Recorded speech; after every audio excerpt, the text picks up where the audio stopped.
नमस्कार फ्रेंड्स, कैसे हैं आप सभी। आई होप कि आप अच्छे होंगे। मैं Budhraj, welcome my YouTube channel study bye Budhraj.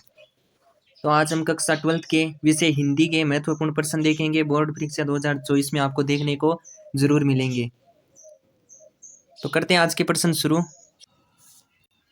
तो फर्स्ट क्वेश्चन है, किसी खबर का घटना स्थल से सीधा प्रसारण क्या कहलाता है। तो इसमें लाइव है, नेट है, फोन इन है या बाइट है। चार ऑप्शन है, तो इसमें जो ए ऑप्शन है वो सही हो जाएगा, लाइव कहलाता है। ये इसका राइट आंसर हो जाएगा। नेक्स्ट है, आधुनिक संचार माध्यमों में सबसे पुराना कौन सा है। तो प्रिंट है, रेडियो है, इंटरनेट है, टेलीविजन है। तो इसमें जो प्रिंट माध्यम है वो सबसे पुराना, ये इसका राइट आंसर हो जाएगा। नेक्स्ट क्वेश्चन है, पहलवान की ढोलक अध्याय के लेखक कौन है।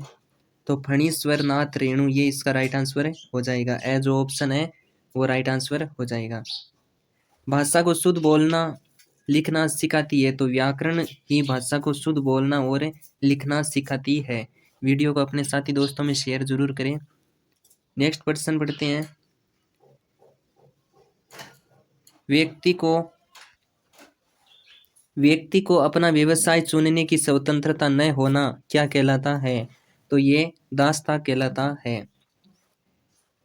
नोटिफिकेशन शब्द का पारिभाषिक अर्थ है। तो नोटिफिकेशन यानी होता है सूचना। जिस प्रकार से मोबाइल में कोई नोटिफिकेशन आती है, सूचना आती है, उसी प्रकार से तो ये अधिसूचना, ये इसका राइट आंसर हो जाएगा। वहां पर आपको सूचना भी मिलेगा, स्पष्टीकरण, अनुवादक। तो ये जो ए ऑप्शन है अधिसूचना, ये इसका राइट आंसर हो जाएगा। नेक्स्ट क्वेश्चन है, जूझ पाठ का नायक कौन है। जूझ पाठ का नायक कौन है। तो इसमें आनंद यादव, ये इसका राइट आंसर हो जाएगा। ए जो ऑप्शन है वो राइट आंसर हो जाएगा।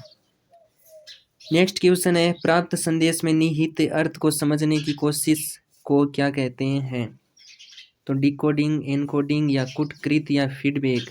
तो इसमें डिकोडिंग जो ऑप्शन है वो सही हो जाएगा। नेक्स्ट है, छोटा मेरा खेत कविता में किसान कर्म को किस कर्म के रूप में माना है। तो इसमें कवि कर्म है, मानव कर्म है, कोई नहीं या इनमें से सभी।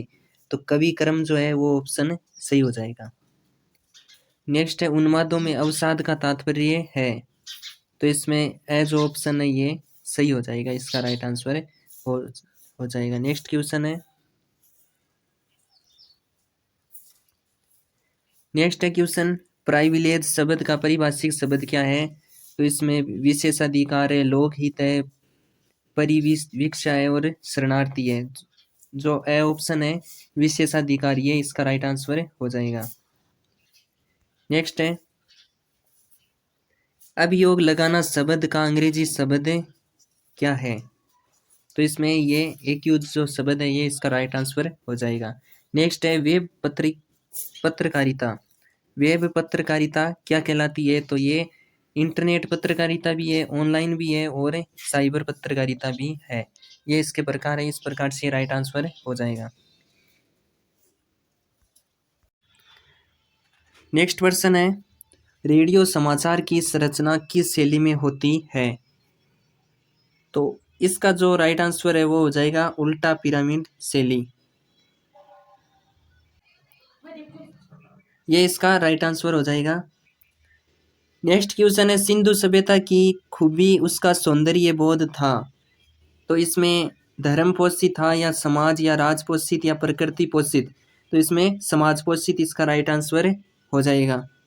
हमें जो क्वेश्चन मोस्ट लगे वो क्वेश्चन हम बता रहे हैं, बाकी आप अपनी इच्छा से जितना हो सके उतना पढ़ करके जाइए। और नेक्स्ट क्वेश्चन है, नेक्स्ट प्रश्न है, जन संचार माध्यमों के कौन कौन से कार्य हैं। छोटा सा क्वेश्चन पूछ लिया जाता है। तो सूचना देना, शिक्षित करना और मनोरंजन करना।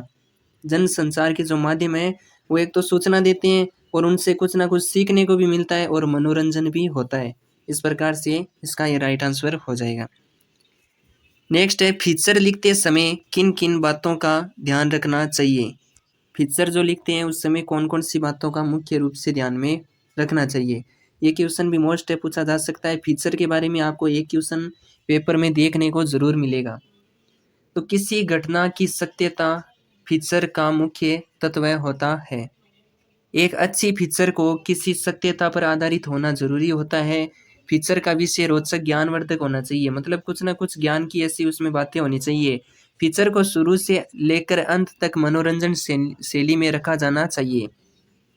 यदि मनोरंजन शैली में होगा तो दर्शक जो देखते हैं ना उनको आसानी होगी। फीचर को किसी विषय से संबंधित लेखक अनुभवों की अभिव्यक्ति होनी चाहिए। फीचर, ये शब्द जो है फीचर है। फीचर की भाषा सरल, सहज, स्पष्ट और कलात्मक होनी चाहिए। भाषा सरल होनी चाहिए जो सबके समझ में आए, ऐसी भाषा होनी चाहिए। नेक्स्ट प्रश्न है, फीचर लेखन के उद्देश्य पर प्रकाश डालिए।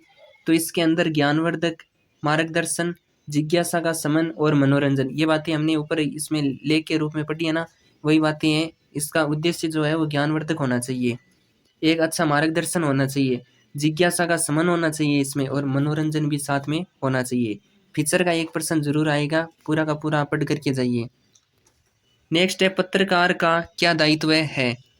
पत्रकार का क्या दायित्व है? पत्रकार द्वारा दर्शकों तक सूचना पहुंचाना, उन्हें जागरूक और शिक्षित करना तथा मनोरंजन करना है।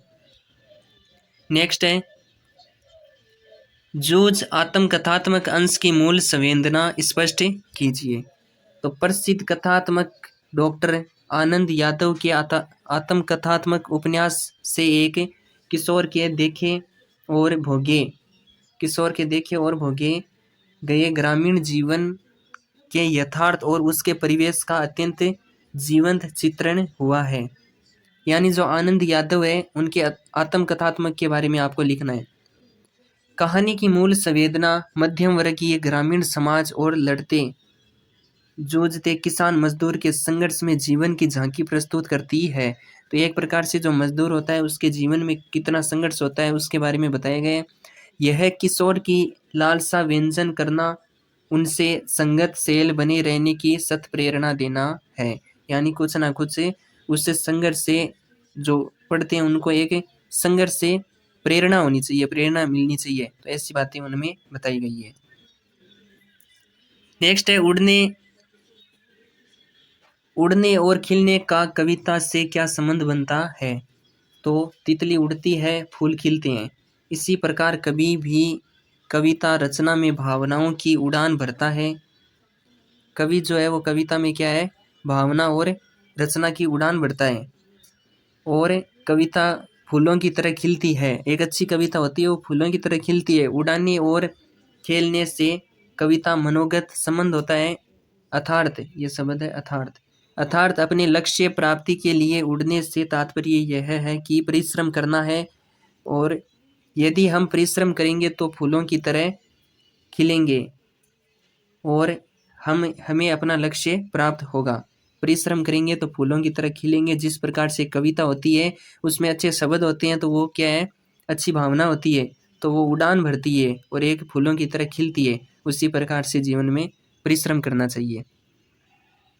ये सारे क्वेश्चन हम समझते जा रहे हैं, इनमें से आपको परीक्षा में देखने को जरूर मिलेंगे। ये सारे के सारे पढ़ करके जाइए। नेक्स्ट है, सिल्वर वेडिंग कहानी किस द्वंद पर आधारित है। तो यशोधर बाबू पुरानी पीढ़ी के प्रतिनिधि हैं, उनके बच्चे आधुनिक रंग के दीवाने हैं। पूरी कहानी इसी द्वंद पर आधारित है। यशोधर बाबू किशनदा के अनुसार भारतीय संस्कृति का पालन करते हैं, किंतु परिवारजन कर्मचारी पाश्चात्य संस्कृति के पोषक है, इसीलिए पूरी कहानी में द्वंद्व चलता है। यानी एक तरफ तो भारतीय संस्कृति है, एक जो है जो यशोधर बाबू ये तो भारतीय संस्कृति में रहते हैं, लेकिन इनके जो बच्चे हैं परिवारजन के बाकी जो सदस्य वो पाश्चात्य संस्कृति में रहते हैं। पाश्चात्य यानी विदेशी संस्कृति, पूरा का पूरा खान पान और पहनावा ये सब अलग है, इनका अलग है और इनका अलग है। इनके बीच में द्वंद्व चलता है, आपस में एक प्रकार से युद्ध चलता रहता है। एक तरफ तो भारतीय संस्कृति को अपनाते हैं और दूसरे जो परिवार वाले हैं वो पाश्चात्य संस्कृति को अपनाते हैं, यानी विदेशी संस्कृति को अपनाते हैं। नेक्स्ट है, आलेख लेखन के समय हमें किन किन बातों का ध्यान रखना चाहिए। तो शीर्षक चयन, मतलब शीर्षक है उसका चयन होना चाहिए। विषय को तत्कालीन घटित घटना से जोड़ना, विषय जो है वो एक सही घटना से जुड़ा हुआ होना चाहिए, भ्रामक जानकारी नहीं दे, यानी किसी भी प्रकार से कोई बड़ा चढ़ा करके जानकारी ऐसी नहीं देनी चाहिए। आलेख का समाप्ति वाला अंश रोचक और निष्कर्ष होना चाहिए, यानी एक अच्छा निष्कर्ष भी होना चाहिए। और विषय से संबंधित तथ्य, आंकड़े, उदाहरण या कोटेशन का प्रयोग होना चाहिए। विषय से संबंधित आंकड़े उसमें होने चाहिए, उदाहरण देकर के समझाना चाहिए इस प्रकार से। नेक्स्ट है डीकेजी हल्का की विशेषताएं बताइए। तो बड़ी बस्ती में पुरातत्व शास्त्री काशीनाथ दीक्षित के नाम एक हल्का डीकेजी कहलाता है।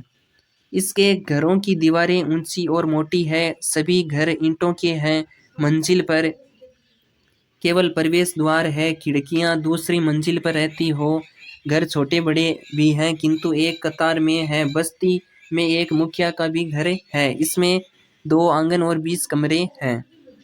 तो ये प्रश्न भी आप याद करें, ज़्यादा हार्ड नहीं है। इसमें एक ईंटों का बना हुआ घर है और 20 कमरे हैं, छोटी छोटी बातें हैं, आप वैसे लिख सकते हैं, बहुत सरल है। नेक्स्ट है रोजगारोन्मुखी शिक्षा की आवश्यकता विषय पर एक आलेख लिखिए। ये क्वेश्चन आप वीडियो ज़्यादा लंबा हो जाएगा, इसलिए पासबुक में आप जरूर पढ़िए। नेक्स्ट प्रश्न है बगुलों के पंख कविता में वर्णित भाव कल्पना पर प्रकाश डालिए। ये क्वेश्चन भी मोस्ट है, इसको भी आप पढ़ करके जाइए। अब जो आपके निबंध है उनकी हम बात कर लेते हैं। निबंध वैसे नारी शिक्षा के ऊपर जो आपको मोस्ट स्कूल के द्वारा बताई गई है वो भी आप पढ़ करके जाइए। इसके अलावा आप बेरोजगारी की समस्या हमारी तरफ से शायद इनमें से आपको एक निबंध जरूर मिलेगा वहाँ पर देखने को। तो ये इतने तो आपको याद करके जानिए, इनके अलावा जितना आप हो सके उतने याद करके जाइए। बेरोजगारी की समस्या, नारी शिक्षा और विद्यार्थी जीवन एवं अनुशासन। ये जो नारी शिक्षा है ना, इसके ऊपर आप एक पैसेज भी पढ़ करके जाइए। पैसेज जो गद्यांश पद्यांश ना हिंदी के अंदर, वो एक पढ़ करके जाइए नारी शिक्षा के ऊपर। और निबंध भी याद करके जाइए इसमें। विद्यार्थी जीवन एवं अनुशासन, वैश्विक महामारी के दौर में ऑनलाइन शिक्षा, जैसे कोरोना जो बढ़ रहा था वायरस से, उस समय जो विद्यार्थी है वो ऑनलाइन शिक्षा के ऊपर निर्भर थे। तो इस प्रकार से मोबाइल फ़ोन छात्र के लिए वरदान या अभिशाप, ये भी आप पढ़ करके जाइए। मोबाइल फ़ोन का आप याद कर लोगे तो कंप्यूटर का आपको पूछा जाएगा तो उसमें आप लिख दोगे। जल संरक्षण हमारे दायित्व है, तो जल संरक्षण के बारे में भी पढ़ करके जाइए, पर्यावरण के बारे में भी आप पढ़ करके जाइए। नेक्स्ट हम जीवन परिचय की बात करते हैं। तो जीवन परिचय जितना हो सके उतना ज़्यादा ही करके जाना है, लेकिन खास तौर से विशेष रूप से आप इनको याद करें। तुलसीदास जी, महादेवी वर्मा और जैनेन्द्र कुमार, हजारी प्रसाद द्विवेदी और सूर्यकांत त्रिपाठी निराला। ये अथवा में मिलो या कैसे भी मिलो, ये इतने सारे मोस्ट हैं हमारी तरफ से, तो इनको आप ज़्यादा से ज़्यादा याद करके जाइए। और कैसा क्या रहा आज का वीडियो वो आप कमेंट के अंदर बताइए, और नेक्स्ट किस टॉपिक के ऊपर आपको वीडियो चाहिए वो भी आप बताइए। और वीडियो को अपने साथी दोस्तों में शेयर करें। चैनल पर नहीं है तो चैनल को सब्सक्राइब करें, और पेपर को पूरा करके आना है, एक भी क्वेश्चन छोड़ना नहीं है, पूरा करके आना है। और हैंड राइटिंग एकदम सुंदर रखनी है, और कोई भी आप जैसे हेडिंग लिखते हो ना तो उसके नीचे ऐसे अंडरलाइन भी करनी है, उसके नीचे विशेष रूप से अंडरलाइन करके आना है, ऐसे पेंसिल से कर सकते हैं आप। और बाद में आपका उत्तर यहाँ से शुरू करना है, एकदम अच्छा लगेगा, कॉपी को एकदम सुंदर बना करके आइए। मिलते हैं नेक्स्ट वीडियो में, तब तक के लिए धन्यवाद। जय हिंद, जय भारत।